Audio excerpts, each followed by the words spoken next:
आज के डेट में ना अगर किसी को थोड़ी बहुत संस्कृत बोलनी आ जाती है, थोड़ी बहुत अरबिक अगर पढ़नी आ जाती है, तो वो अपने आप को बहुत बड़ा ज्ञान पेलू समझने लगता है। उसको ऐसा लगता है कि इस धरती पे उससे बड़ा ज्ञानी कोई हो ही नहीं सकता।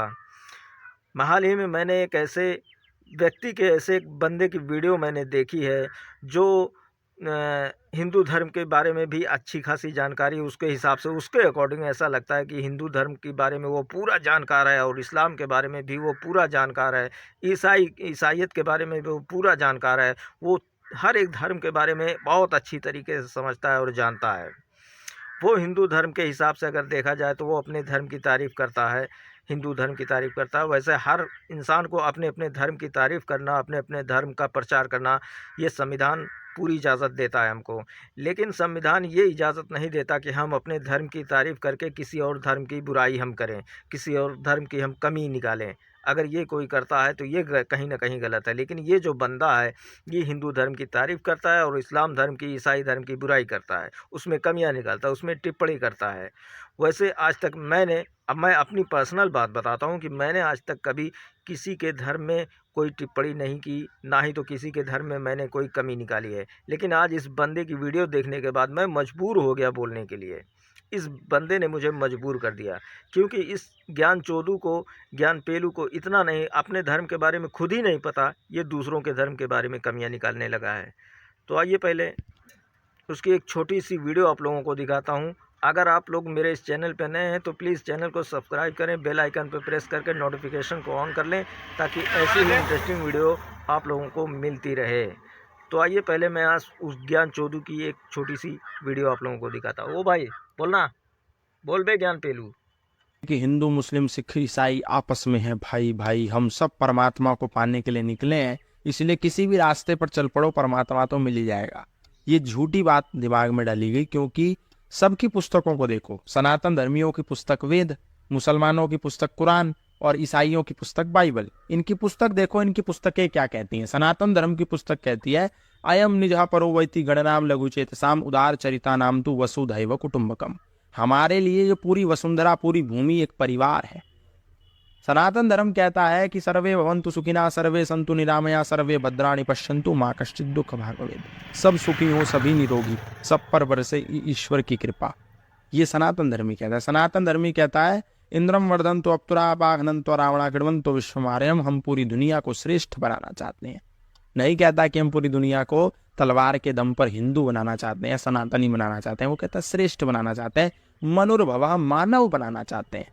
लेकिन दूसरी तरफ इस्लाम की पुस्तक देखो, कुरान कहती है फैजन सलखल अशहुरुल हुरुम फक्तुल मुशरिकीन हैसु वजदतुहुम वखजुहुम वस्रुहुम वकउदुलहुम कुल्ल मरसदीन फइन ताबू व अकामुस सलात व आतवुज ज़कात फखल्लू सबीलहुम इन्नल्लाहु गफूरुर रहीम। किसी भी काफिर को जहां पाओ वहां कत्ल कर दो, और फिर जब वो नमाज यदि कायम कर लेता है, मोहम्मद साहब में ईमान ले आता है, तो उसको बख्श दो, उसको छोड़ दो। तो देखा आप लोगों ने, ये हैं हमारे ज्ञान चोदू महाराज। इनको तो अपने धर्म के बारे में खुद ही नहीं पता कि इनके धर्म में कितनी मानवता है, कितनी आस्था है। इनके बताने के हिसाब से ऐसा लगता है कि हिंदू धर्म जो है, सिर्फ हिंदू धर्म ही एक ऐसा धर्म है दुनिया का जो इंसानियत को सिखाता है, जो इंसान को इंसान बनने का तरीका बताता है, पूरी दुनिया को, पूरे इंसानों को अपने साथ लेके चलने का उपदेश देता है। बाकी जो तो जितने धर्म हैं वो इंसानियत को मारते हैं, इंसानियत के खिलाफ बोलते हैं। अरे ओ मेरे भाई, अरे वो क्या मैं बोलूं आपको। मैं आज आप लोगों को हिंदू धर्म की कुछ प्रथाएं आपको बताता हूं। हिंदू धर्म की एक प्रथा थी जो निचली जाति के लिए थी, जो दलित लोगों के लिए थी, कि कोई भी दलित व्यक्ति अगर मंदिर की सीढ़ियों पर चढ़ जाता था तो उसके लिए पूरी मंदिर की धुलाई होती थी, वो मंदिर अपवित्र माना जाता था। हिंदू धर्म की हिसाब से अगर देखा जाए तो ये हिंदू धर्म की प्रथा थी कि कोई भी दलित मंदिर की सीढ़ियों पे भी नहीं चढ़ सकता था। अगर उसने ऐसा अपराध कर दिया तो उसको कोड़ों से उसकी पिटाई की जाती थी, कोड़े बरसाए जाते थे उसके ऊपर, दलित के ऊपर। और इसी हिंदू धर्म की एक प्रथा और भी थी कि कोई भी दलित इंसान, कोई भी चमार व्यक्ति अपनी कमर में झाड़ू बांध के चलता था। क्यों? क्योंकि उसके पैरों के निशान रास्ते पर ना पड़ें, क्योंकि अगर किसी भी दलित के पैरों के निशान अगर रास्ते पे पड़ते हैं तो वो रास्ता अपवित्र माना जाता था हिंदू धर्म की नज़रिए से अगर देखा जाए तो। इसी हिंदू धर्म में एक प्रथा और भी थी कि कोई भी दलित महिला जो थी वो अपने स्तन को नहीं ढक सकती थी। जिस भी महिला को अपने स्तन को ढकना होता था उसको टैक्स देना पड़ता था। वो अपने स्तन को ऐसे खुला लेके घूमना उसको पड़ता था, खुला सबके सामने जाना पड़ता था। ये हिंदू धर्म की ही प्रथा थी। अबे मेरे भाई तू कहाँ है अभी तक? तुझे मालूम है कभी अपने धर्म के बारे में? तू दूसरों के धर्म के बारे में टिप्पणी कर रहा है, दूसरों के धर्म में कमी निकाल रहा है। अरे मेरे भाई तू इतना भी जानकार नहीं हुआ है जितना तू सोच रहा है अपने आप को। अभी तो पहले अपने खुद के धर्म के बारे में जानकारी ले, खुद के धर्म को सीख, अपनी खुद की जो धार्मिक ग्रंथ है, जो धार्मिक किताबें हैं उसको पढ़ कि भाई उसमें इंसानियत के लिए क्या कहा जाता है, क्या लिखा है उसमें।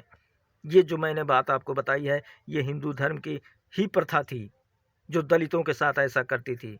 और तू इस्लाम को टारगेट कर रहा है, कुरान को टारगेट कर रहा है। अब मैं आपको कुरान की एक बात बताता हूँ। कुरान तो हमको यहाँ तक इजाज़त देता है कि हमारा कोई भी पड़ोसी हो, अकॉर्डिंग हमारा कोई भी पड़ोसी हो, अगर हम खाना खा के सो जाते हैं, अगर हमारा वो पड़ोसी भूखा सो जाता है तो इसके लिए कुरान हमको दंडनीय दंड देने के लिए कहता है कि तुम पापी हो। क्यों? क्योंकि मेरा पड़ोसी जो भूखा सो गया और मैं खाना खा के सो गया, वो खाना मेरे ऊपर हराम हो जाता है। कुरान ने पड़ोसी कहा है, कुरान ने ये नहीं कहा कि वो सामने वाला अल्लाह को मानता है नहीं मानता है, वो मुसलमान है कि हिंदू है, क्रिश्चियन है, ईसाई है, क्या है। कुरान ये नहीं कहता। कुरान ने सिर्फ कहा तुम्हारा पड़ोसी। अब वो पड़ोसी में कोई भी आ सकता है। अगर एक हिंदू पड़ोसी मेरा है और वो भूखा है और मैं अपने घर में खाना खा के सो गया तो मुझसे बड़ा पापी, मुझसे बड़ा अधर्मी कोई हो ही नहीं सकता। ये इस्लाम सिखाता है, ये कुरान बताता है। पहले किसी के धर्म के बारे में बोलने से पहले उसका पूरा ज्ञान ले ले मेरे भाई, फिर बात किया कर। लेकिन तू थोड़ी बहुत इधर उधर से सुन के, इधर उधर से देख के जा के उसके बाद अपने आप को ज्ञान चोदू समझने लगता है, ज्ञान पेलू समझने लगता है।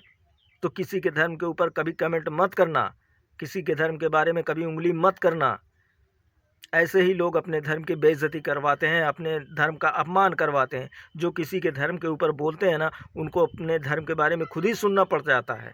तो ऐसा काम कभी मत करो। जब ज्ञान हो, जब जानकारी हो, तभी आप बोलो, उससे पहले बोलना बेकार है। आज का मेरा जो वीडियो था वो ऐसे ही ज्ञान चोदू के ऊपर था, ऐसे ही ज्ञान पेलू के ऊपर था।